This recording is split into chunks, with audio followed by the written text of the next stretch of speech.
Saint John chapter 2.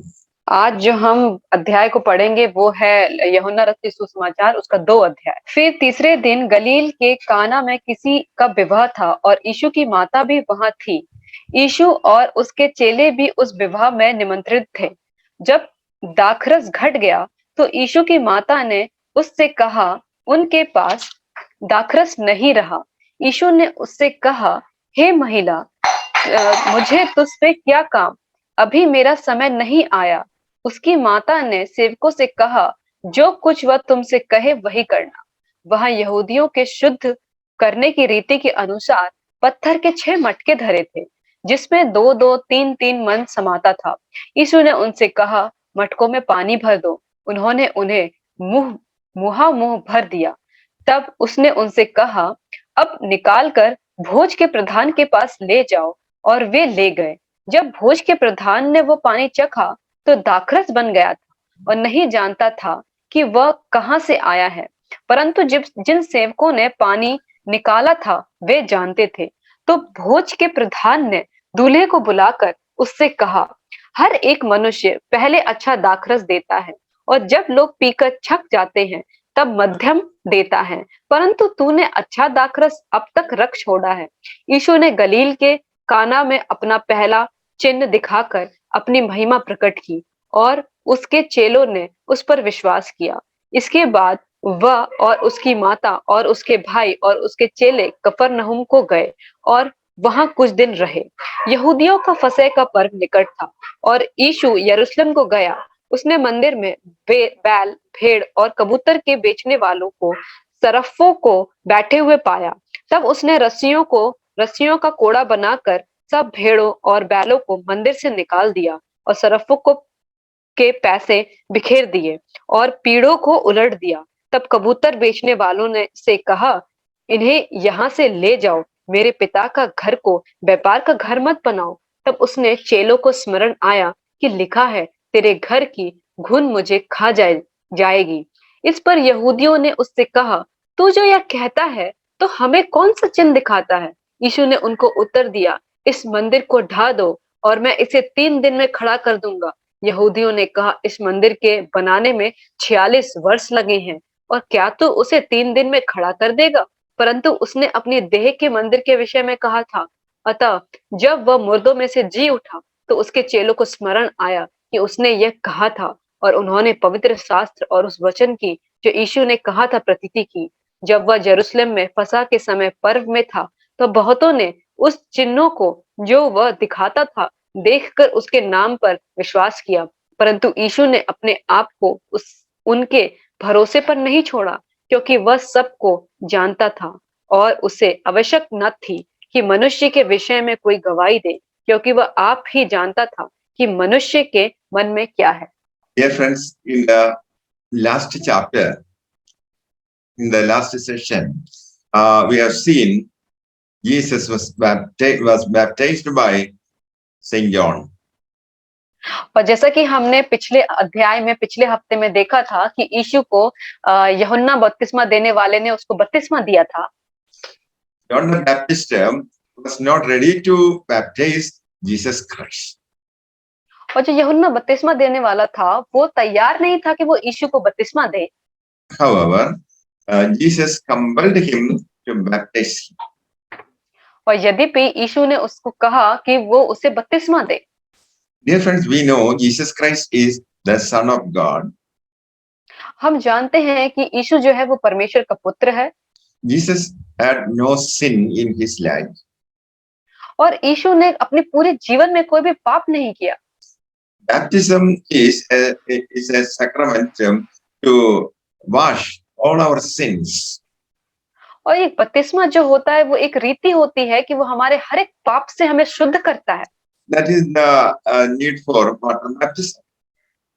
और यही वो जरूरत होती है जो हम पानी का बपतिस्मा लेते हैं।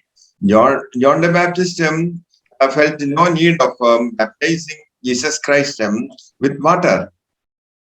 और यूहन्ना बपतिस्मा देने वाले को कोई जरूरत नहीं थी कि वो यीशु को पानी का बपतिस्मा दे, because Jesus was the Son of God. क्योंकि यीशु जो था वो परमेश्वर का पुत्र था। And when John the Baptist baptized Jesus Christ, he saw the Holy Spirit descending upon Jesus Christ. और जब यूहन्ना बपतिस्मा देने वाले ने यीशु को बपतिस्मा दिया तो उसने क्या देखा कि पवित्र आत्मा उसके ऊपर उतर आई। Testified that he saw the Holy Spirit coming down from heaven as a dove and remain on Jesus. और यूहन्ना बपतिस्मा वाले ने ये बताया कि उसने एक आसमान से पवित्र आत्मा को उसके ऊपर एक कबूतर की नाई उतरते हुए देखा और वो हमेशा उसके पास ही था। Is a declaration from heaven that Jesus is the Son of God. और ये एक स्वर्ग की तरह से एक आवाज है कि जो यीशु है वो परमेश्वर का पुत्र है। And Jesus was ready to baptize himself with water और यीशु खुद ही तैयार हुआ कि वो अपने आप को पानी का बपतिस्मा दे, because Jesus was bearing the sin of the entire world. क्योंकि जो यीशु था वो हमारे पूरे दुनिया का जो पाप वो अपने ऊपर लिए हुए था। On behalf of all the prospective believers, Jesus allowed himself to be baptized with water. और जितने भी इस संसार के जो विश्वासी थे उन सब के वो संदर्भ में उसने अपने आप को उस पानी का बपतिस्मा दिया। Jesus was carrying the sin of the world.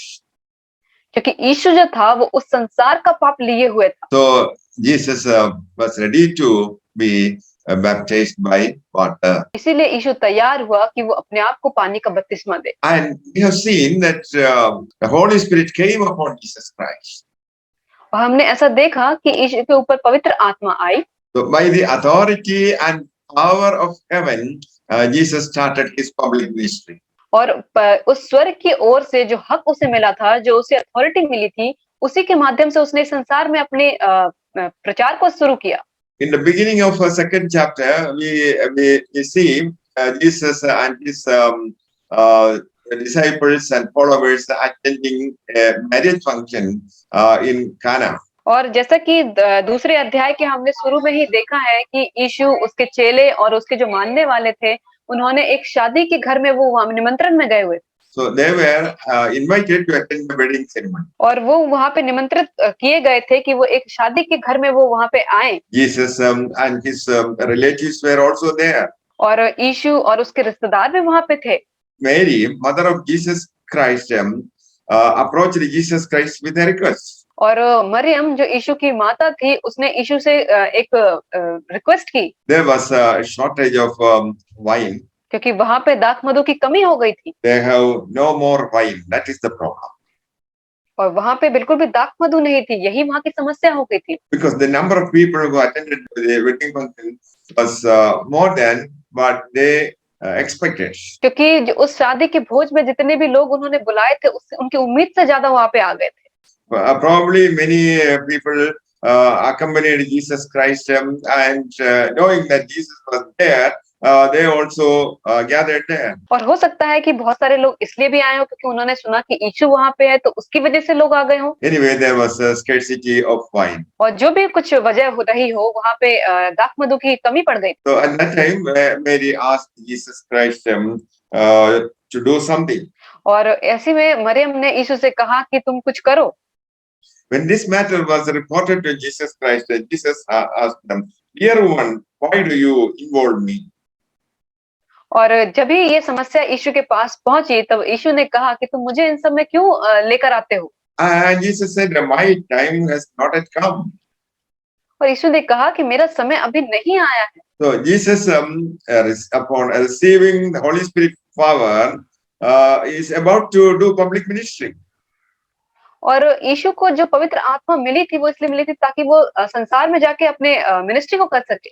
Jesus' ministry find many miracles and और यीशु के प्रचार में भी हमने देखा है कि बहुत सारे उसने चमत्कार किए, बहुत सारे अद्भुत काम किए। Jesus said that his time has not yet come. और यीशु ने कहा कि मेरा समय अभी नहीं आया है। When to do miracles, that was to be decided by the Father in heaven. और मुझे कब चमत्कार करने हैं, ये सब कुछ मेरे स्वर्गीय पिता की ओर से निर्धारित होता है। Every act performed by Jesus Christ was based on the instructions from God the Father. और जो कुछ भी काम यीशु ने इस जगत में किए वो सारी चीजें उसके स्वर्ग पिता की ओर से नियंत्रित की गई थी। So the appropriate time to do miracles was not to be determined by Mary, his mother, but God the Father. और इसीलिए यीशु ने जितने भी चमत्कार किए या उसके जो भी अद्भुत काम थे वो मरियम के द्वारा नहीं बल्कि उसके स्वर्ग पिता के द्वारा आज्ञा के अनुसार होते थे।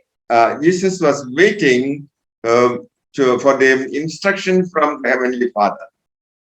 और यीशु वहां इंतजार कर रहा था ताकि उसके स्वर्ग पिता उसको आज्ञा दे। That is why Jesus said, "My time has not yet come." इसीलिए यीशु ने उस जगह पे कहा कि मेरा समय अभी नहीं आया है। And later on, Jesus asked the volunteers to fill water in 6 stone water pots. और उसके बाद यीशु ने अपने चेलों से कहा कि वो जो 6 जो वहां पे घड़े हैं उनको पानी से भर दे। So stone water jars were used by the Jews for ceremonial washing. और ये जो मिट्टी के जो घड़े थे वो जो यहूदी लोग थे वो शादी के भोज में वो इस्तेमाल करते थे। And each stone water jar had a capacity to hold 20 to 30 gallons of water. और वो जो मिट्टी के घड़े होते थे उनकी जो पानी रखने की जो क्षमता थी वो 20 से 30 गैलन की होती थी। Jesus asked the servants fill the jars with water. और यीशु ने अपने चेलों से कहा कि उन घड़ों को पानी से भर दो। They filled them to the brim. और उन्होंने उसको मुंह से लबालब भर दिया। Then Jesus told them, "Now draw some out and take it to the master of the banquet." और उसने कहा कि उसमें से थोड़ा सा कुछ निकालो और उस भोज के जो वह प्रधान है उनको दो। And the master of the banquet tasted the water that had been turned into wine. और जब उस भोज के प्रधान ने उसको चेक किया तो उसने देखा कि वो एक दाखमधु बन चुका है। He did not know the source of the wine. और उसको नहीं पता था कि वो दाखमधु कहाँ से आया है। He said, "Everyone brings out the choice wine first, and then the cheaper wine after the guests have had too much to drink. But you have saved the best till now." और उसने कहा कि पहले हर कोई जो मध्यम जो दाखरस होता है उसे पहले लेकर आता है, उसके बाद जो अच्छी दाखमधु होती है जो अपने मेहमानों को देता है, लेकिन तुमने ये पहले ही ये जो चीज थी वो अच्छी वाली अभी दी है। Jesus turned water into wine. यीशु ने पानी को दाखरस में बदल दिया। Most delicious wine. वो बहुत ही स्वादिष्ट दाखरस था। And Jesus performed this miracle of turning water into wine for the glory of God. और यीशु ने जो ये पानी को दाखरस में बदला था, ये जो उसने चमत्कार किया ये अपने परमेश्वर की महिमा के लिए किया। And all the people, including disciples, trusted Jesus Christ because of the marvelous work he did there.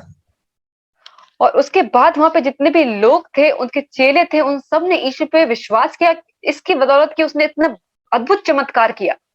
My dear friends, this is a creative miracle of Jesus Christ. ये जो परमेश्वर की जो ये चमत्कार थी ये बहुत ही कार्यरत चमत्कार था। And you know, Jesus Christ by his word created all things in the world. और यीशु ने अपने शब्दों के द्वारा ही इस संसार में सारी चीजों को बनाया। Jesus Christ is the creator of all things.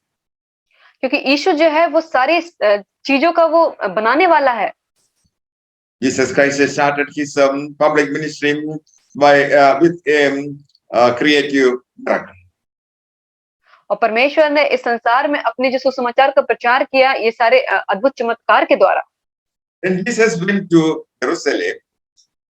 और जब यीशु यरूशलेम को गया, Jerusalem is a hilly place. और जो यरूशलेम है वो एक पहाड़ी देश है। And in Jerusalem they had temple. और यरूशलेम में बहुत सारे ऐसे पहाड़ हैं। And when Jesus visited the holy place, he saw a large crowd. और जब वो उस पवित्र जगह पे गया तो उसने देखा एक बहुत ही बड़ी भीड़ को देखा। In the temple courts, Jesus found men selling cattle, sheep, doves, and other things. और जब वो उस जगह पे गया तो उसने देखा कि लोग वहाँ पे भेड़, बकरी, कबूतर ये सारी चीजों का वहाँ पे वो व्यापार कर रहे हैं। So people bring these animals for sacrifice. और लोग वहाँ पे इन जानवरों को त्याग के लिए लाया करते थे। There are traders who are ready to sell these animals for those who want it. और वहाँ पे जो व्यापारी होते थे जो जानवरों को मारने के लिए लाते थे वो लोग उनसे तैयार होते थे कि वो अपने त्याग के लिए उनको इस्तेमाल करें। In that process, they also made a remarkable profits. और इन सब ये इस विधि में भी वो जो व्यापारी थे बहुत ही लाभ कमाते थे। And there were also many people in charge of exchanging money. और वहाँ पे बहुत सारे लोग थे जो इसी समय से पैसों का लेन देन करते थे। In Jerusalem, they had the money issued by the temple authorities. और यरूशलेम जो मंदिर था वहाँ पे भी जो पैसे दिए जाते थे उस मंदिर का जो प्रधान था वो भी ये करता था। People coming from different places under Roman Empire brought Roman money. और लोग दूर दूर से उस जगह पे आते थे, उस समय जो रोम का साम्राज्य था उनके पैसे लेकर आते थे। They had to convert Roman currency into Jerusalem currency. और जो रोम से जो आते थे उनको अपने पैसों को यरूशलेम के पैसों में बदलना पड़ता था।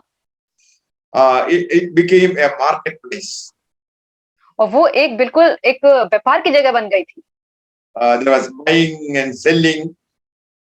और वहाँ पे खरीदारी होती थी, बिक्री होती थी। And the intermediaries were making exorbitant profits. और उनके जो बीच वाले जो लोग थे वो बहुत ही तरीके से लाभ कमा रहे थे। Jesus did not like the way in which things were going on there in temple.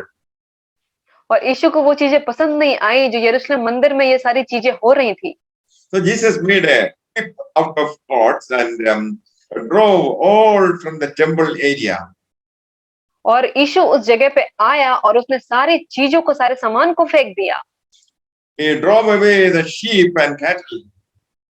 और उसने वो भेड़ बकरियों को, उन जानवरों को फेंक दिया। Jesus scattered the coins and the money changers.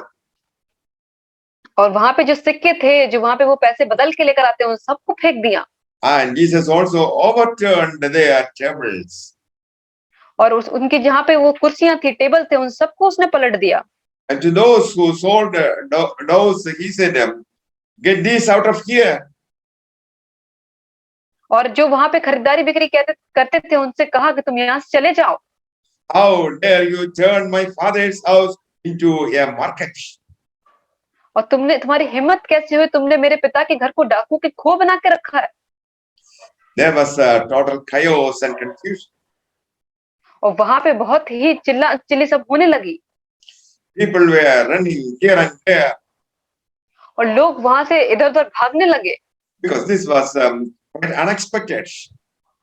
क्योंकि ये उन लोगों ने उम्मीद नहीं की थी। And Jesus did this because he knew Jerusalem temple was supposed to be a holy place of prayer. और यीशु ने ये इसलिए किया क्योंकि जो यरूशलेम मंदिर है वो एक पवित्र प्रार्थना का मंदिर है। Jesus, his disciples remembered that it is written, "Zeal for your house will consume me." और यीशु ने उनके चेलों को ये याद आया कि वो जो इसके जो मंदिर है वो यीशु का बनाया हुआ है। Jesus was not ready for any compromise in matters related to worship. और जो यीशु था उस यरूशलेम मंदिर को लेके कभी भी कुछ त्याग करने के लिए तैयार नहीं था। So Jesus took a whip and turned away all merchandise. और यीशु ने जो भी उनकी चीजें थी उन सबको उसने वहां पे ढा दिया। He was zealous for the house of prayer. और उसने उस जगह को उसने प्रार्थना का घर बनाया। In modern times also, in some places people come for worship, but there that is also a place of business. और बहुत पहले के टाइम पे भी ऐसे पवित्र जगह पे जहाँ पे लोग प्रार्थना करने आते थे, कुछ लोग उसे व्यापार की जगह बना देते थे। Church or temple is exclusively meant for holy things.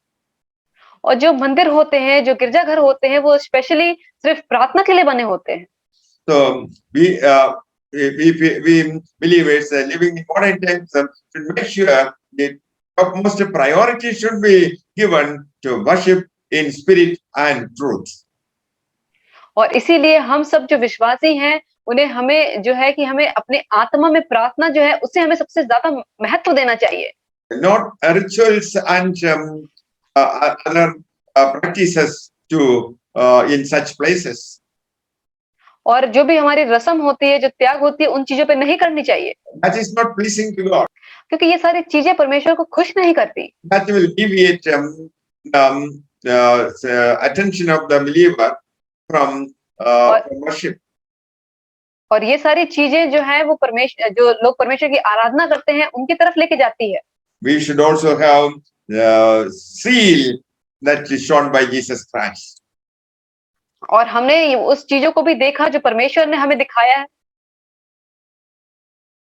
And we should worship the Lord humbly and with reverence. और हमें परमेश्वर की जो आराधना है वो नम्र हृदय के साथ करनी चाहिए। It is not a business place.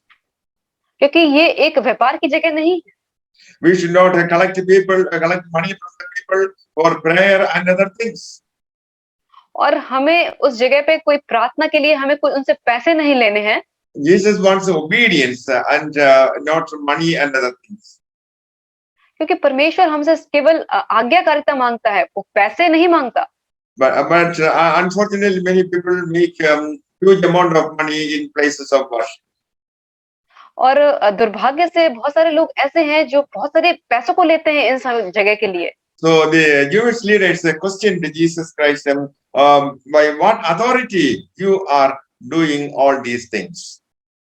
तब यहूदियों के जो राजा थे, उन लोगों ने यीशु से कहा कि तुम किस हक से ये सारे काम करते हो? And Jesus replied, destroy this temple and I will raise it again in 3 days. और यीशु ने उनको जवाब दिया कि ये जो मंदिर है उसे मैं ढा दूंगा और फिर 3 दिन में बना दूंगा। Told him this temple was built and they had taken 46 years to build the temple. और तब यहूदियों ने कहा कि इस मंदिर को बनाने में 40 साल लग गए हैं। That temple was built by Herod. और ये जो मंदिर था वो हेरोद के द्वारा बनाया गया था। It was an insult to the Jewish people. और ये एक उनके लिए बहुत ही बेइज्जती वाली बात थी। They alleged that Jesus was against them worshiping the holy temple of the Jews. और ये यीशु ने वहां पे कहा कि वो जो पवित्र जो यहूदियों का मंदिर है वहां प्रार्थनाएं होनी चाहिए। The holy temple was built by spending a huge amount of money, gold, and other costly things. But वो जो पवित्र मंदिर था वहां पे पैसों की लेन देन होती थी, सोने चांदी इन सब के वहां पे व्यापार होते थे। They respected the temple more than God. और वो उस मंदिर को ज्यादा महत्व देते थे खुदा से ज्यादा। Jesus was not mentioning about the physical temple there. और लेकिन परमेश्वर ने वहां पे उस शारीरिक जो मंदिर था उसके बारे में नहीं बता रहा था। Jesus was speaking about his body. और यीशु जो था वो अपने शरीर के बारे में बता रहा था। That was the temple about which Jesus spoke. और वो उसका शरीर ही खुद वो मंदिर था जिसके बारे में उसने बात की थी। Jesus died on the cross and rose from the dead on the 3rd day. यीशु उस क्रूस पे मरा और उस क्रूस की मृत्यु से वो तीसरे दिन जीवित हो उठा। After he was raised from the dead, his disciples recalled what he had said. और जब वो तीसरे दिन जी उठा तब उसके चेलों को ये एहसास हुआ कि यीशु ने इस बारे में क्या कहा था। That was the miracle that Jesus performed. यही वो चमत्कार था जो यीशु ने दिखाया था। The Jewish leaders asked for a miracle to prove his authority. जब यहूदियों के राजाओं ने उनसे कहा था कि तू उस चमत्कार को दिखा ताकि हम तेरे सामर्थ को समझ सके, Jesus was speaking about the great sacrifice that he was to make on the cross. और यीशु उस वक्त उस महान त्याग के बारे में बात कर रहा था जो वो करने वाला था। As predicted, on the third day, Jesus rose from the dead. और जैसा कि अनुमान लगाया गया था कि वो तीसरे ही दिन वो मृत्यु में से जी उठा था। That was fulfillment of the prophecy in Bible. और ये उस भविष्यवाणी की पूरी होने की यही वो निशानी थी। And many people in Jerusalem saw the miracles and believed Jesus Christ. और उस यरूशलेम में बहुत सारे लोग थे जिन्होंने इस चमत्कार को देखा और परमेश्वर पे विश्वास किया। But Jesus did not trust the people there. लेकिन यीशु ने वहां जो लोग थे उन पर विश्वास नहीं किया, He knew all men. क्योंकि वो जानता था हर एक इंसान को। Jesus did all things for the glory of God. यीशु ने जितने भी काम किए वो सारी चीजें परमेश्वर की महिमा के लिए किया। He did not trust the people whom said Hosanna, Hosanna, Hosanna. और यीशु ने उन लोगों पे भरोसा नहीं किया जो लोग वहां पे कर रहे थे Hosanna Hosanna Hosanna. But next time they shouted, crucify, crucify, crucify him. क्योंकि उसके ही दूसरे पल वही लोग चिल्ला रहे थे कि उसे क्रूस पे चढ़ाया जाए, उसे क्रूस पे चढ़ाया जाए, उसे क्रूस पे चढ़ाया जाए। Jesus did many things, many miracles. यीशु ने बहुत सारे चमत्कार किए। When they followed Jesus Christ, Jesus also gave them food. और जब वो लोग यीशु को जब मानते थे तो यीशु ने उनको खाना भी दिया था। Some of them followed Jesus Christ only for eating. और कुछ लोग परमेश्वर के पीछे सिर्फ इसलिए करते थे, सिर्फ खाने के लिए करते थे। Some people followed Jesus Christ to see him miracles, signs and wonders. और कुछ लोग सिर्फ उसको मानते थे ताकि वो उसको चमत्कार देख सके, वो चिन्ह और चमत्कार देख सके। They believed that Jesus would be their king soon. और वो ये विश्वास करते थे कि वो यीशु उनका राजा बनने वाला है बहुत जल्द। And they will receive independence under the leadership of Jesus Christ. और वो अपने अंदर उस स्वतंत्रता को महसूस करते थे परमेश्वर की अगुवाई में। But that was not the intention of Jesus Christ. लेकिन वो परमेश्वर की योजना नहीं थी। They wanted an earthly king. क्योंकि वो उस संसारिक राजा मानते थे। But when Jesus Christ comes for the second time, he will establish his kingdom in Jerusalem. लेकिन जब वो उसका दूसरा आगमन होगा तो परमेश्वर अपना वो न्याय का जो राज्य होगा वो स्थापित करेगा यरूशलेम में। Jerusalem will be the headquarters of the kingdom of God when Jesus Christ comes again. और जब परमेश्वर दूसरी बार आएगा तो यरूशलेम जो होगा वो उस जगह का हेडक्वार्टर होगा। And Jesus had no faith in the testimony of men. और यीशु को कभी भी इंसानों की गवाहियों में कोई विश्वास नहीं था। Dear friends, do not trust human beings. इसीलिए आप भी कभी भी इंसानों का यकीन ना करें। They change their attitudes. क्योंकि वो अपना स्वभाव बदल देते हैं। We cannot depend on them. हम उन पर निर्भर नहीं कर सकते। The heaven and the earth will move. Still, the word of God will remain forever without any change. और आकाश और पृथ्वी टल जाएंगे लेकिन परमेश्वर का एक भी वचन नहीं टलेगा, उससे So कुछ भी चीजें नहीं बदलेंगी। We can trust the promises given in Bible. इसीलिए हम जो प्रतिज्ञाएं बाइबल में दी गई हैं उन पर हम यकीन कर सकते हैं। We can trust Jesus Christ. हम यीशु पर विश्वास कर सकते हैं। Jesus promised to be with us always till the end of the world. यीशु ने वादा किया है कि वो हमारे साथ रहेगा, इस जगत के अंत तक हमारे साथ रहेगा। My friends, you are not alone. इसीलिए मेरे दोस्तों आप अकेले नहीं हो। May the Lord bless you all with these words. Amen. परमेश्वर आप सबको इन वचनों के द्वारा आशीष करे। आमीन।